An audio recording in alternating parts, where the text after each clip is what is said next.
বন্ধুসকল, প্ৰায় 2 মাহৰ পুৰণা ভিডিঅ' এতিয়া আগবঢ়ালোঁ আপোনালোকৰ মাজলৈ।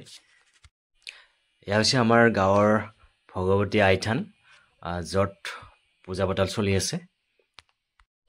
সকলো ৰাইজে মিলি কামে কাজে লাগি আছে। এয়া ভোৰ বনোৱাত লাগি পৰিছে আৰু এয়া চাব পাৰে আমাৰ ভোৰ ৰেডি হৈ গ'ল।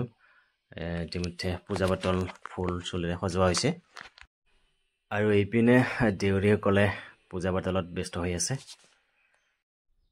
আৰু এইফালে চাব পাৰে সকলোৱে পূজা পাতলত বলি দিয়া লোকেল মুৰ্গী কটা কটা চলি আছে সকলোৰে।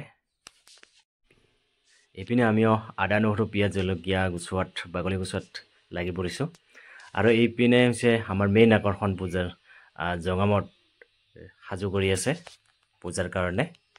বন্ধুসকল, এইখিনি আছিল আজিৰ ভিডিঅ'টো। ধন্যবাদ। নেমৰাচোং।